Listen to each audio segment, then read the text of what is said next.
하나님의 말씀 로마서 1장 28절부터 32절까지 읽겠습니다. 시작. 또한 그들이 마음에 하나님 두기를 싫어하매 하나님께서 그들을 그 상실한 마음대로 내버려 두사 합당하지 못한 일을 하게 하셨으니 곧 모든 불의, 추악, 탐욕, 악의가 가득한 자요 시기, 살인, 분쟁, 사기, 악독이 가득한 자요 수근수근하는 자요 비방하는 자요 하나님께서 미워하시는 자요 능욕하는 자요 교만한 자요 자랑하는 자요 악을 도모하는 자요 부모를 거역하는 자요 우매한 자요 배약하는 자요 무정한 자요 무자비한 자라. 그들이 이 같은 일을 행하는 자는 사형에 해당한다고 하나님께서 정하심을 알고도 자기들만 행할 뿐 아니라 또한 그런 일을 행하는 자들을 옳다 하느니라. 자, 지난 시간까지 불의, 음행, 추악, 탐욕까지 4개를 살펴봤습니다. 자, 오늘은 5번째로 악의가 가득한 자. 따라합시다. 악의가 가득한 자. 네, 악의는 남에게 해를 끼치려는 마음입니다. 악심, 사악, 악덕, 비행, 불행, 재난, 괴로움. 가득한 자요 할 때 가득하는 가득 채우다, 충만하다. 그러니까 악의가 그 마음에 가득하다는 거예요. 충만하다는 거예요. 자, 성경에는 사람의 마음을 창고나 곡간으로 비유를 하기도 합니다. 사람의 마음 창고에 무엇을 가득 채워 넣느냐 하는 거죠. 사람은 마음속에 선을 쌓으면 그 쌓은 선에서 선이 나오고 마음속에 악을 쌓으면 그 쌓은 악에서 악이 나온다 했습니다. 창세 때 에덴 동산을 계시 사상적으로 보면 오늘날 우리가 살아가는 현재 현실이 에덴 동산입니다. 에덴 동산에는 하나님이 계셨고 성도가 있었고 생명과와 일반과와 선악과가 있었고 옛뱀, 사탄 마귀의 유혹, 미혹이 있었다는 면에서 천국이 아니고 구원을 이루어야 할 이 세상의 터전이었습니다.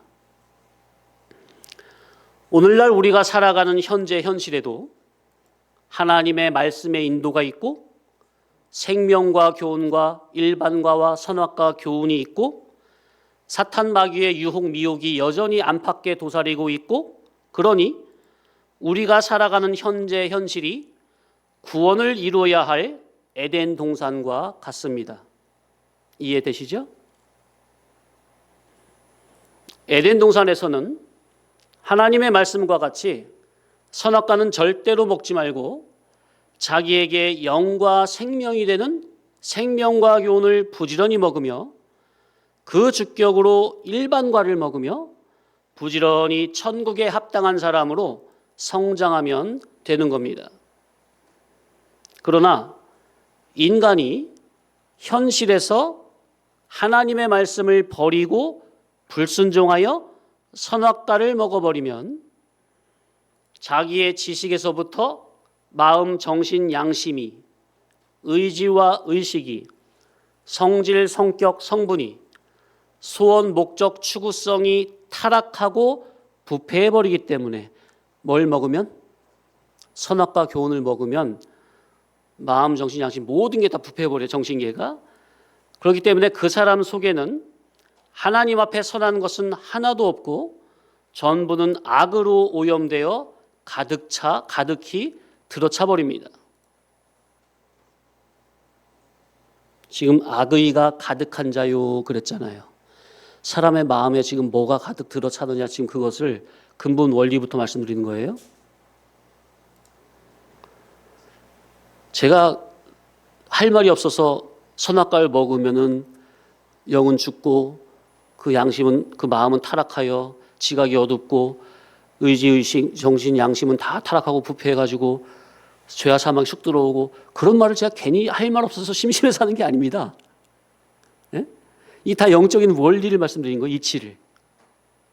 이런 거를 하나하나를 다 내 속에 그대로 새겨야 돼요. 내가 죄로 넘어지는 과정, 어떻게 하면 일어서느냐, 그 결과, 그 방법 다 나오는 거예요. 그런 신학적인 그런 거에서. 인간의 마음속에 선한 것은 하나도 없고 악한 것으로 가득 채워져 있으니 사건이 와서 나를 건들면 속에 들어있던 악이 밖으로 터져 나오게 됩니다.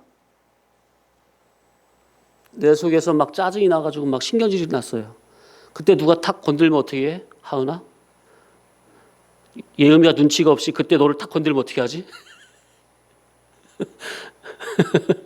확, 그지? 속에 있던 게 확 나오지? 그지? 인간 자기의 마음속에 무엇이 들어있든지 들어있는 그대로 표출이 되어 나옵니다.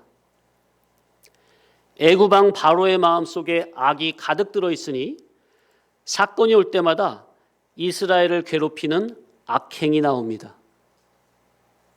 반면 우리의 구속주 예수님의 마음속에는 하늘의 도, 진리, 정의, 선, 사랑, 거룩, 생명, 구원, 신령성, 참빛, 권능, 활력, 하늘나라 낙원이 충만하게 들어있으니 주님의 언행심사 전부는 살려주는 생명력으로 나옵니다.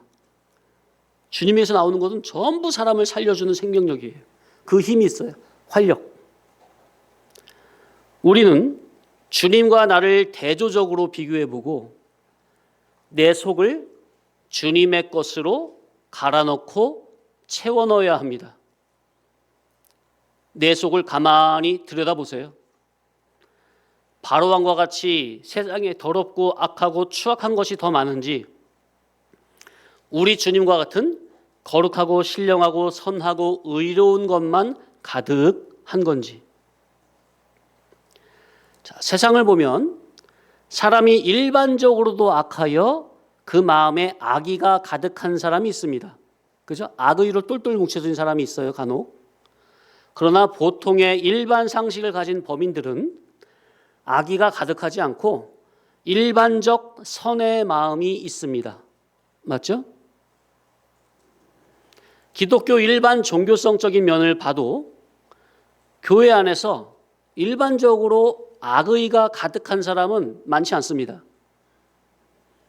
나름 하나님을 위해, 교회를 위해 바르게 하자고 하는 일반적 종교적 선의 마음이 있습니다. 그러나 이는 일반적인 거고, 이제 영적, 정신, 사상적으로 들어가서 면밀히 살펴보면 이야기가 전혀 달라질 수 있습니다. 자기의 본 마음과는 상관없이 자기가 어떠한 지식을 주격적 지식으로 갖고 있느냐에 따라 일반적인 악의는 없지만 결과적으로 악의를 가지고 대하는 경우가 있을 수가 있습니다. 설명드리면, 사람은 일반적으로 양심에 따라 옳고 선한 것을 추구하고자 하는 마음이 있습니다. 그러나 사람의 양심은 지식의 지배를 받으니 잘못된 지식을 갖고 있으면 자기의 양심도 그 잘못된 지식에 의해서 비뚤어진 양심을 품고 있는데 정작 본인은 그걸 잘 못 느끼는 경우가 많습니다. 자기는 양심에 따라 한다는 거예요. 자기의 지식이 잘못된 줄 모르고, 양심은 뭐에 지배를 받는다고요? 지식이 잘못된 줄 모르고, 그래서 자기의 양심도 잘못된 지식에 의해 비뚤어졌음을 모르고 나는 양심에 따라 범사에 선하고 정직하게 한다고 하는 경우가 얼마든지 있을 수 있다는 것을 생각해야 합니다. 자, 지식이 나왔으니까 이 세상의 지식의 근원은 창세 이후로 크게 두 가지 지식이 흐르고 있습니다. 생명과 먹고 나온 진리 생명적 지식과 선악과 먹고 나온 사망적 지식입니다. 이 지식의 근원은 크게 두 가지. 그러니까 사람의 양심도 보면 크게 두 가지. 진리 지식, 생명과 먹은 지식에 좌지우지되는 양심이 있을 수 있고, 선악과 먹은 지식에, 그 사망적 지식에서 나온 잘못된 양심이 있을 수 있다는 것. 그러나 이 지식의 근원을 모르면, 근원이 두 가지라는 걸 모르면 그 사람은 거의 99.9% 어떤 지식에 의한 어떤 양심을 가지고 있을까요? 선악과 먹은 지식에 의한 잘못된, 타락된, 사망적인 양심을 가지고 있을 수밖에 없어요. 99% 이상. 뭘 모르면? 지식의 근원이 생명과 먹은 진리 지식과 선악과 먹은 사망적 지식이 있구나. 이것을 가르지 못하면 못하는 그 사람은 99% 이상 그 양심도 그럴 수밖에 없어요. 그래서 이 지식의 거듭남이 그래서 이렇게 중요한 거예요. 이거 목사님들도 지식이 제대로 거듭난 분들 흔치 않아요. 찾기가 거의 힘들 정도예요. 진짜로. 근데 대부분 기독교 종교적 지식을 가지고 거기서 나온 양심을 따라 선하게 나름대로 정직하게 바르게 한다고 하는데 그 지식이 종교적인 지식이라니까요. 그 종교적인 지식은 생명과 진리 지식이 아니에요. 거기서 다시 한번 거듭나야 돼요. 그 종교적 지식에서 다시 한번 물과 성령으로 위로부터 진리 지식의 개념으로 생명과의 개념으로 다시 거듭나야 되는데 오늘날 이 가장 중요한 이 원리를 아예 생각조차 못하고 있어요. 그래서 세상 종교적인 지식을 많이 쌓으면은 나는 더 이상 배울 게 없다는 거죠. 그게 누구하고 똑같아요? 요한복음 3장에? 니고데모예요. 아무리 잘나도 종교계에서 아무리 훌륭한 선생이라고 해도 물질계, 해 아래, 육에서 난 육질.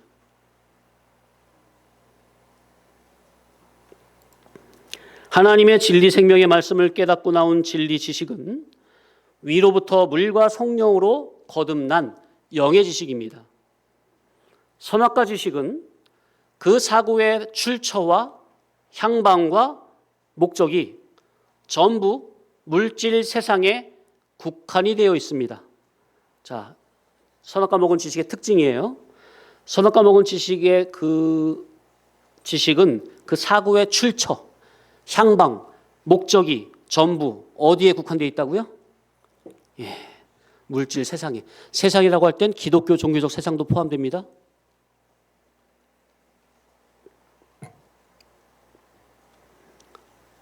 자, 그런데요. 문제가 뭐냐면 이 선악과 먹은 지식은요. 선악과 먹은 그 지식 자체가 일반적으로 악하게 보이지 않는다는 데 큰 문제가 있어요. 선악과 먹은 지식이 일반적으로 볼 때 악하게 보인다면 누구나 다 알겠죠. 그죠? 근데 이 선악과 먹은 지식은요. 일반적으로 볼 때 이 종교적 교회 안에서 말하는 거죠. 악하게 안 보여요. 도덕윤리적으로 악하게 안 보인다니까요. 그러나 선악과 먹은 지식은 그 출처와 향방과 목적이 해 아래에 속한 물질 세상에 국한이 되어 있다는 것. 이것을 알아야 합니다. 그러니까 보세요. 출처, 향방, 목적이 세상에 국한되어 있는데 근데 그 세상 안에 국한되어 있는 속에서 얼마든지 도덕적, 윤리적으로 착하게, 선하게, 의롭게, 바르게 하나님의 영광을 위해서 바르게 합시다. 착하게 삽시다. 얼마든지 말할 수 있습니까? 그렇죠. 그렇다는 거예요. 그러니까 일반적으로 악하게 안 보인다니까요.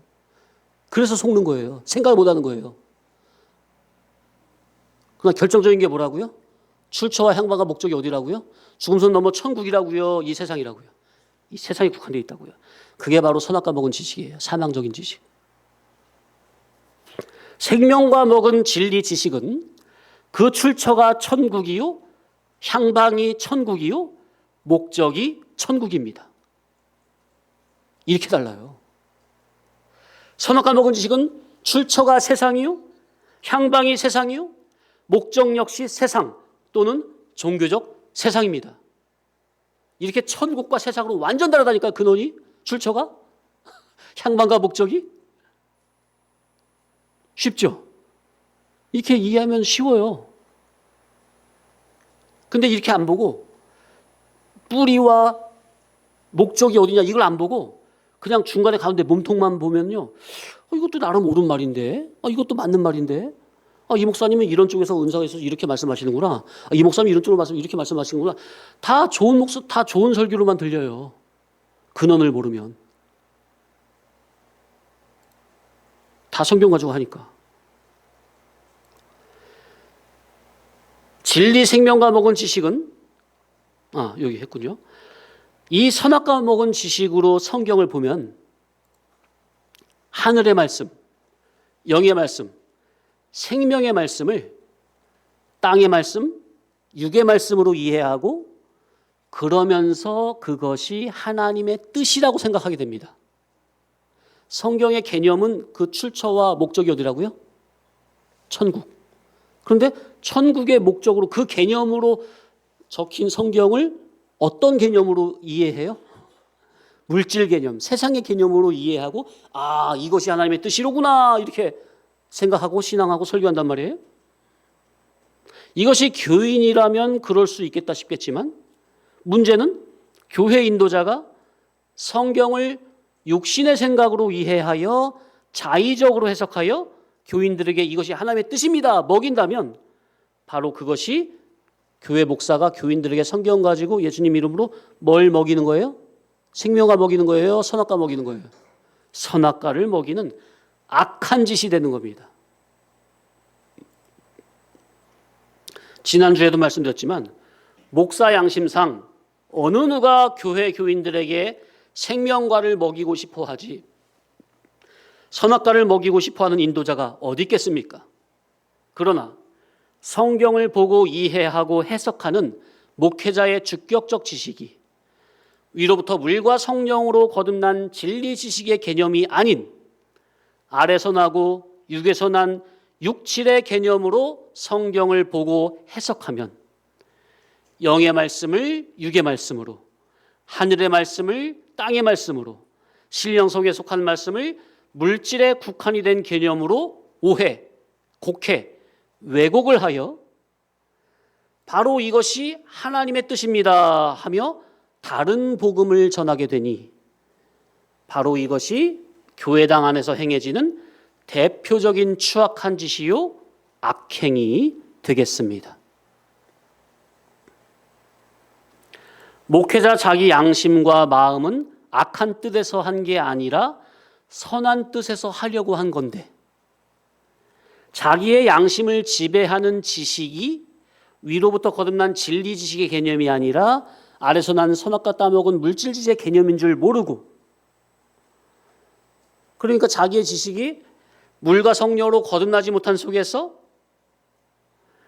자기의 지식부터 물과 성령으로 위에서 다시 나야 한다는 이 사실조차 감각지도 모르는 속에서 성경 보고 신앙하고 목회한다고 하니 이러한 근본적이고 원인적인 문제를 생각조차 못하는 겁니다. 이게 정말 큰 문제예요. 오늘날 교회들이 일반적으로 뭐 악하고 타락하고, 그거는 계속 그랬어요. 뭐 사람이 다 죄인이니까, 타락한 죄인이니까. 어느 교회마다 항상 그런 일은 있어요. 전 그거 보고 그런 게 놀랍지도 않아요. 뭐 얼마 전에 어떤 목사님이 그러더라고요. 한국 교회 얼마 전에 아주 큰 사건이 있지 않았냐고. 아니 그런 거는 저는 놀랍게 여기지도 않아요. 당연한 거니까. 근데 문제는 그게 문제가 아니라 이제 말씀드린 교회당마다 지금 거짓된 지식이 선악과 먹은 지식이 지금 이 강대상 사단의 위를 차지해가지고 요한계시록 보면 버가목 교회인가요? 강대상을 사단이 차지했습니까? 가장 중요한 위치를 사단이 차지해가지고 예수님 이름은 성경 가지고 거짓된 복음, 다른 복음을 전한다니까. 선악과 먹은 지식으로 앞서 말씀드린 이 부분은 전혀 생각을 못해요. 그러니 뭐 도덕 윤리적으로 그렇게 훌륭한 분이 앞으로 한국 교회를 이끌 분이라고 여겼던 그 훌륭한 분이 어떻게 그런 말도 안 되는 그런 짓을 저질 수 있느냐 하면서 막 아까 한국 교회가 그냥 충격에 빠졌던데, 저는 그거 보고서요, 아무렇지도 않아요. 그거는 뭐 어느 시대나 항상 있어 왔어요. 그런 도덕 윤리적인 죄는. 그게 심각한 죄가 아니라니까요. 그거보다 더 심각한 죄가 그 사람을 손가락질하는 그 교회 목사, 자기를 속에 지금 선악과목은 지식이 주격이 돼가지고 성경을 해석하고 신앙한다고 하는, 그게 더 큰 문제인데, 제가 볼 때는 그 죄는 전혀 못 보고 있어요. 그냥 나타난 외식적인 죄만 보고 있지 그 안에 들어있는 은밀한 죄는 못 보고 있어요. 원인적인 죄는. 참나. 그러니 마음에서는 선의를 가지고 목회한다고 하지만 결과적으로 보면 악의에서 악행을 자행하고 있다는 것입니다. 오늘날 교회당 안에서 행해지고 있는 이러한 것이 영의 눈으로 발견이 된다면 정말로 경악하지 않을 수 없을 것이고, 그러한 목회는 당장 그만둘 수밖에 없을 것입니다.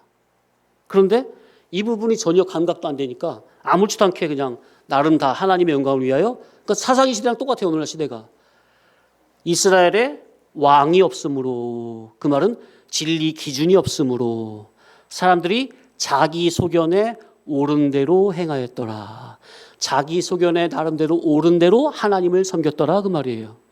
오늘날 시대가 사사기 시대는 아주 똑같아요.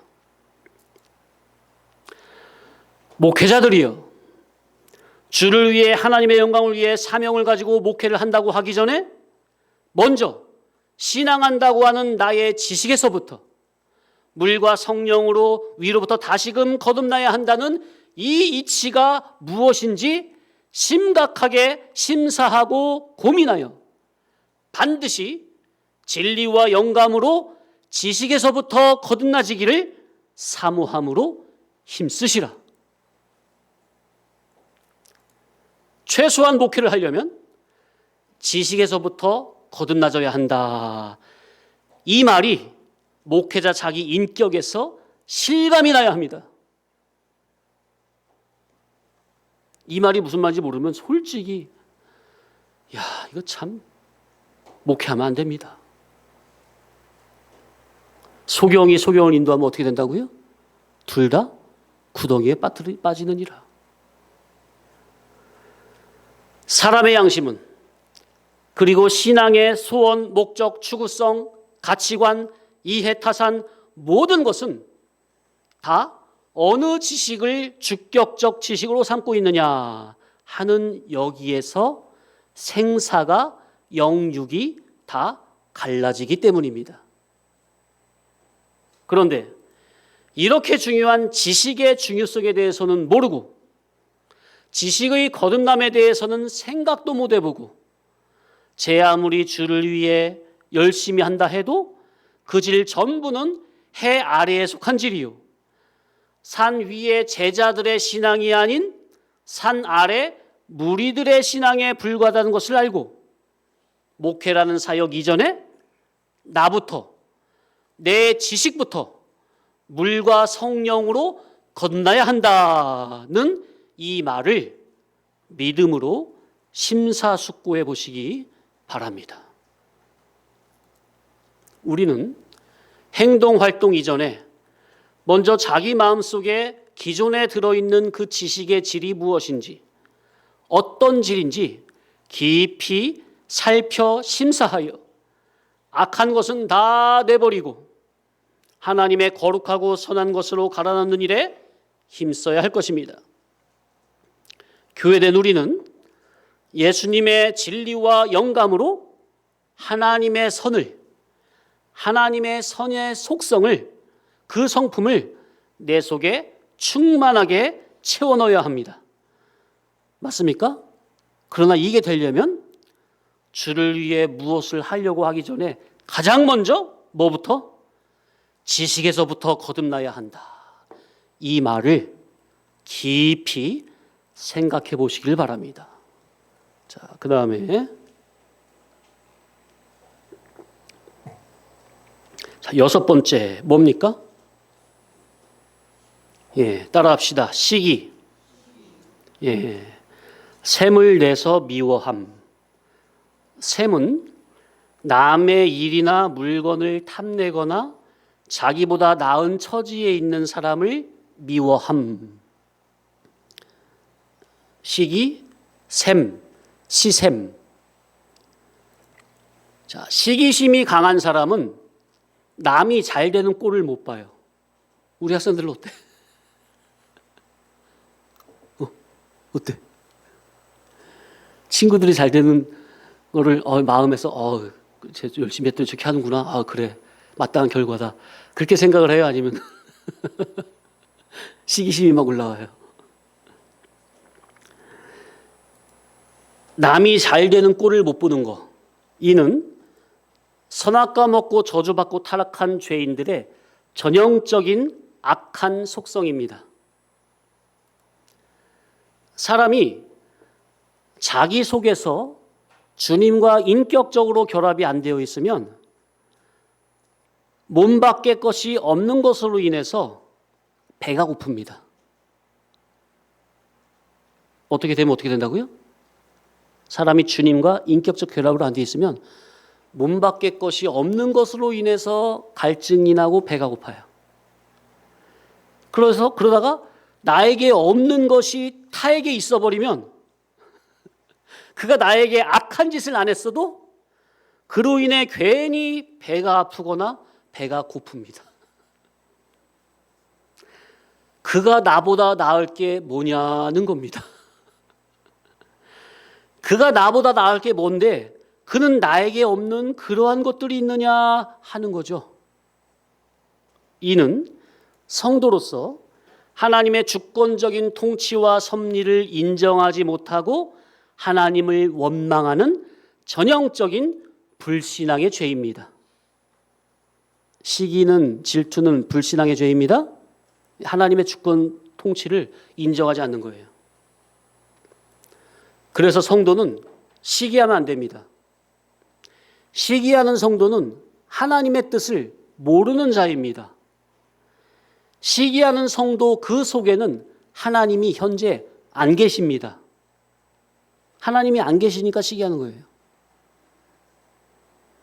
그러니 시기는 누가 하는 것이냐? 우리 주 예수님과 주님의 생명의 말씀과 인격적으로 결합이 안 되어 있는 사람이 타를 보고 시기하게 되는 거예요. 그래서 시기는 절대로 하면 안 돼요. 부끄러운 거예요. 자기 믿음 없다는 그걸 증거하는 거예요. 만방에. 의인을 시기하지 마시기 바랍니다. 의인의 형통함을 시기하지 마세요. 오히려 의인의 형통함을 보고 기뻐하고 축하해 주는 마음이 하나님을 주인으로 모신 참 성도의 바른 자세요. 그런 넓은 마음을 우리 아버지 하나님은 기뻐하시고 그에게도 의인의 상이 내려간다는 것을 믿으시기 바랍니다. 아멘. 네. 성경에 의인을 영접하는 자에게는 의인의 상을, 선지자를 영접하는 자에게는 선지자의 상을. 아멘. 이 말씀을 그대로 믿고 시기 질투하지 마시고 오히려 축복하고 기뻐하세요. 그러면 그 상이 나에게도 내려온다는 거예요. 그러나 사람이 선악과를 따먹으면 가치관이 180도로 달라집니다. 하나님 앞에서 거짓된 것, 헛된 것, 악한 것을 바로 분별치 못하고 자기는 나름 정당하고 마땅하다고 여겨 의인을 시기합니다. 그러니까 뭐냐면 그 정당성에 자기도 나름 배운 신앙대로 진리대로 한다고 하는 마음이 들어있는 거예요. 자기가 알고 있는 말씀에 진리에 입각해서 보니 저 사람 저건 저렇게 하면 안 된다고 하면서 시기하는 경우가 얼마든지 있을 수 있다는 거예요. 그래서 성도는 자기의 마음을 잘 분별해야 합니다. 육에서 발동이 된 마음에는 생명과 평안과 감사와 기쁨이 있을 수 없습니다. 욕심이 잉태한 즉 죄를 낳고 죄가 장성한 즉 사망을 낳느니라는 말씀과 같이 시기하는 마음에는 증오가 올라오고 증오심에서 살기가 발동이 되는 겁니다. 점점 발전이 돼요. 그래서 아예 뿌럭지부터 그냥 없애버려야 돼요. 내가 왜 그러지? 이게 뭐야 이게? 그 마음을 빨리 알아채고 얼른 엎드려서 회개하셔야 돼요. 이 못된 자아를 죽여달라고. 예? 가만 내버려두면요, 그게 이제 점점 커지는 거예요, 눈덩이처럼. 창세기 4장에 보면 누가 뭘 시기했죠? 잘 아시는 가인과 아벨이 둘 다 하나님 앞에 제사를 드렸는데 하나님께서 아벨과 그의 제사는 받으시고 가인과 그의 제사는 받지 않으셨습니다. 그러니 가인이 동생을 시기하여 죽이는 장면이 나오죠. 가인이 동생을 시기하여 죽이는 것은 결국 자기 구원을 죽이는 겁니다. 자, 가인이 왜 아벨을 시기하는 거죠? 하나님이 자기 제사를 안 받은 이유가 누구 때문이라는 거예요? 가인은 아벨 때문이라는 거예요. 정말 그런 거예요? 가인도 나름 좋은 제사를 드렸는데 아벨의 것이 더 좋으니 하나님이 더 좋은 아벨의 것만 받으시고 그보다 조금 덜 좋은 자기의 것은 안 받으신 겁니까? 가인의 것은? 이게 바로 가인의 생각이에요. 아벨의 제사는 하나님께서 받으시기에 합당한 제사고 가인의 제사는 하나님이 받을 수 없는 더러운 제사이기 때문에 안 받으신 것이 분명합니까? 이게 사실인데 가인은 그렇게 생각 안 한다는 거예요. 그 원인이 아벨에게 있다는 거죠. 자기에게 있는 줄 모르고. 그러니까 뭐예요? 하나님 앞에서 평소 자기의 마음을 진리로 경작하고 다스려야 되겠는데 첫사람에게 명한 게 뭐예요? 너는 네 마음을 경작하고 다스려라 그랬잖아요. 근데 자기의 마음을 경작하고 다스리지 못한 죄인들은 자기가 잘 안 되는 원인을, 모든 원인을 자신에게서 찾지 않고 타에게서 찾습니다. 이것이 바로 선악과 따먹은 죄인들의 속성이죠. 자, 이들의 부모 아담과 하와가 선악과를 먹고 날이 서늘할 때 하나님께서 아담을 찾죠. 아담아, 네가 어디 있느냐? 내가 너에게 명한 먹지 말란 그 명한 나무 열매를 네가 먹었느냐?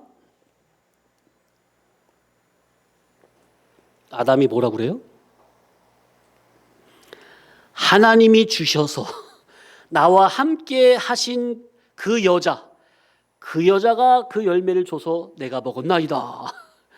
여자 핑계를 댑니다. 첫 번째 하나님 핑계. 하나님이 주셔서 하나님 핑계. 그 다음에 저 여자 핑계. 하와야 너 왜 그랬냐? 하와는 뭐라 그래요? 저 뱀이 꾸셔서 먹었나이다. 이게 바로 선악과 먹은 자들의 특징입니다. 가인 역시 부모의 그 선악과 먹은 속성이 그대로 들어있어서 자기 속에 든 그 죄성을 다스리지 못하고 제사라는 그 사건에서 자기 속에 든 악을 그대로 표출해버리고 여전히 핑계를 대고 있습니다. 자기는 그럴 만해서 그랬다는 겁니다. 이것이 바로 선악과 먹은 죄인들의 특징입니다.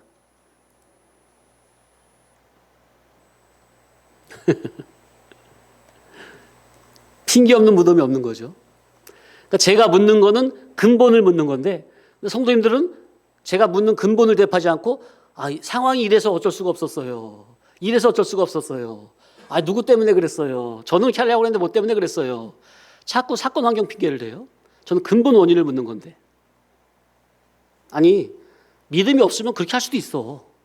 더 옳은 건 이건데 믿음이 없으면 그렇게 해가지고 돌아가는 수도 있어요.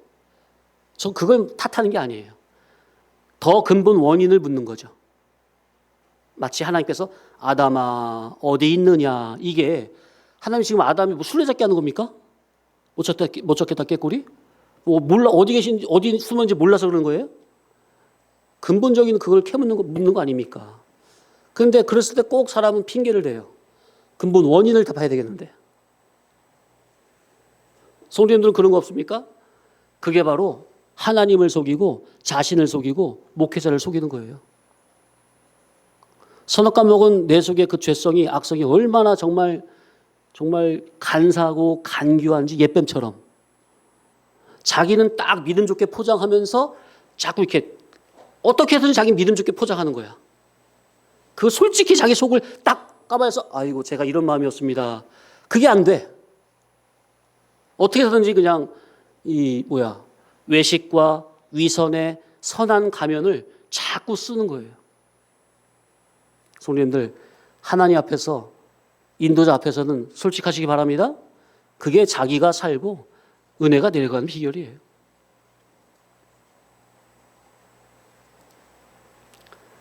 선악과 먹은 자는 남 핑계를 대지 않습니다. 생명과 먹은 자는 남 핑계를 대지 않습니다. 자기가 주님과 인격적 결합을 하지 못한 것에서 모든 원인을 찾고 회개합니다.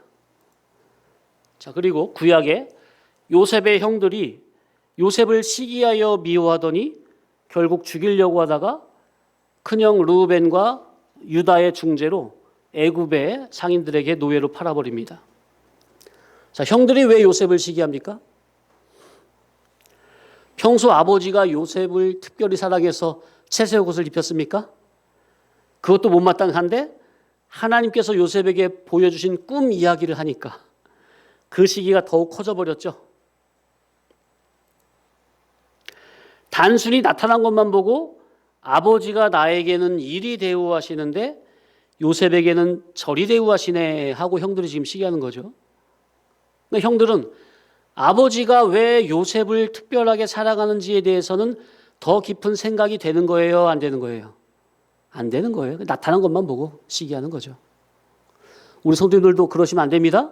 요셉의 형들처럼 그러면 요셉을 시기하면 안 돼요. 믿음 있는 사람 시기하면 안 돼요. 뭐 이렇게 한다고 뭐 안 되는 건 아니죠. 왜냐하면 항상 요셉은, 영의 사람은 주변 사람들한테, 믿음 없는 사람들한테 시기 질투를 받을 수밖에 없어요. 원리가. 육신에 속한 자들은 육신에 속한 아들들은 영의 사람 아버지 야곱의 신앙을 이해하지 못합니다. 이것이 육에 속한 자들의 전형적인 이해입니다. 육에 속한 사람은 영에 속한 사람을 이해하지 못하고 또 이해하려고 하지 않습니다. 그저 자기 주격, 자기 입장에서만 꼬아서 생각을 합니다. 아주 똑같아요. 꼭 누가복음에 나오는 탕자의 비유 아시죠?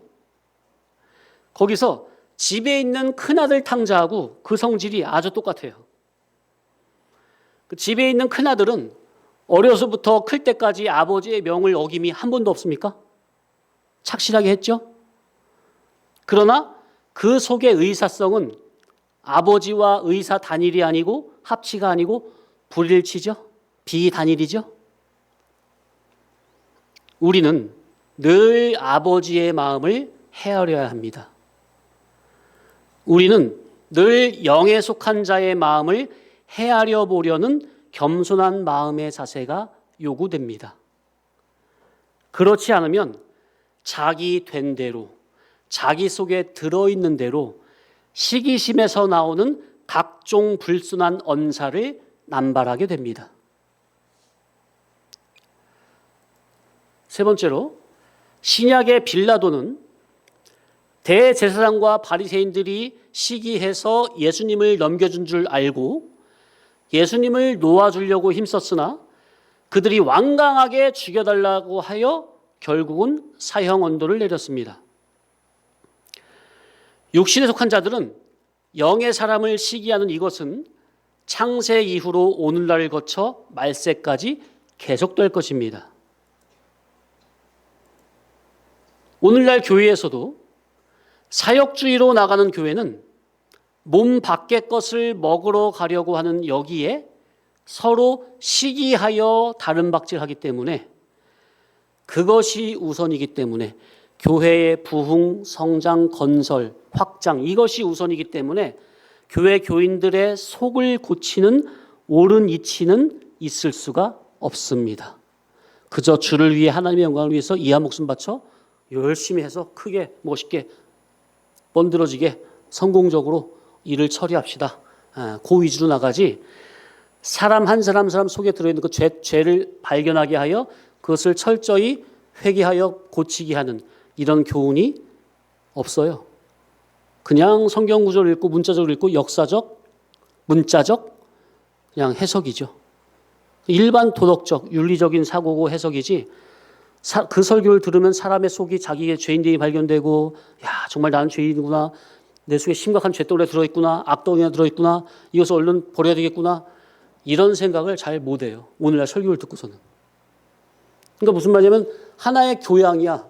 교회의 설교가 하나의 그냥 어떤 세상에서 어떤 교양 강의 듣는 수준과 비슷해요. 거기에 이제 하나님, 예수님 이름만 있는 거예요. 옳은 것에, 좋은 것에, 선한 것에, 의로운 것에, 영원히 가는 것에 서로 시기가 나서 열심을 낸다면 얼마나 좋을까요? 말씀 깨닫고 은혜 받는 일에 서로 시기가 나서 서로 다 같이 열심을 낸다면 얼마나 좋을까요? 거기에는 질투나 다툼이 없습니다. 오히려 서로를 잘했다 격려해주고 배려하고 도와줍니다. 서로 은혜 받기에 힘을 쓰다가 누가 은혜 체험을 하면 누가 말씀에서 뒤집어지면 그것을 곧 자기의 기쁨으로 여기고 서로 기쁨을 나눕니다.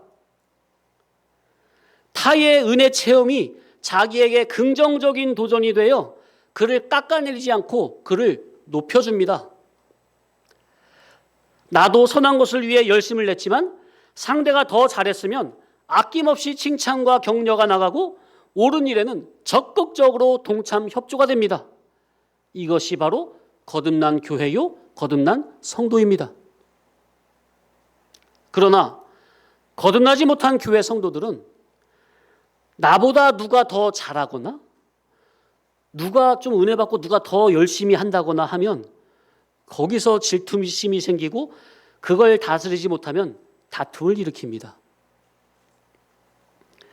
거듭나지 못한 교회 성도들은 누가 은혜 체험을 해가지고 은혜 가운데 열심히 수종을 들고 있으면 그 꼴을 못마땅하게 여깁니다. 사돈이 잘 되는 것에 은근히 배가 아픔을 느끼고 가재미 눈을 뜨고 보거나 수군수군 대기 일수입니다. 그 인격이 참으로 부끄럽습니다. 그래서 그런 분위기에서는 은혜 체험을 한 분들이 자기가 은혜 체험한 표현을 못하고 숨기는 경우가 많습니다. 왜? 그런 것을 말했다가는 은근히 시기, 질투, 시샘하는 경우가 있기 때문입니다. 하나님의 생명의 말씀을 통해서 은혜 체험한 것이 너무나 좋고 기쁘고 감사 감격이 되어 은혜를 나누면 괜히 옆에서 시샘하는 소리를 하기도 합니다. 은혜는 자기 혼자 다 받나? 누구는 은혜 체험 못 해본 줄 아나? 어릴 때 그런 체험 안 해본 사람이 누가 있어? 좀 잠잠히 좀 있지? 등등. 물론 신앙이 어릴 때 그런 체험한 것이 너무 좋아서 말을 하다 보면 순간 약간 과하다 싶을 때도 있을 수 있죠. 그럴 때는 어떻게 해야 되겠습니까? 그냥 넓은 아량으로 받아주면 됩니다. 그러면서 은혜 받은 그 사람이 그것을 남발하다가 혹 떨어뜨릴까 염려하는 마음에서 아가페의 마음으로 받은 은혜 잘 간수하고 추스리라고 더욱 큰 은혜를 받을 수 있도록 아름답고 선한 말로 이끌어주면 될 것입니다. 동량을 못할 만정 동량 바가지를 깨면 안 되겠죠? 진리 생명길 가는 성도는 얼마 되지도 않은 성도 사이에 서로 시기를 하면 이를 구원에 큰 손해를 보고 재앙을 초래할 수도 있으니 많지 않은 진리 성도를 서로 귀하게 여기고 서로 돕고 베풀고 배려하고 하나님 나라 천국에 함께 들어가서 영원히 누릴 형제 자매로 내 옆에 있는 형제를 귀히 여기고 사랑을 아끼지 말아야 하고 베푸는 데 인색하지 말아야 합니다. 이 세상에서 고독하고 쓸쓸하고 외로운 나그네로 하나님 나라 본향을 찾아서 좁고 협착한 길, 진리 생명길 가는 참 성도는 정말 천하보다도 더 귀하고 귀하니 몇 안 되는 진리 성도들을 서로 아끼고 사랑하고 서로가 힘이 되고 울타리가 되어줘야 합니다. 천국 복음을 들음으로 나의 심신에 주님의 성품을 가득 채워 넣으시길. 아멘. 마쳤습니다.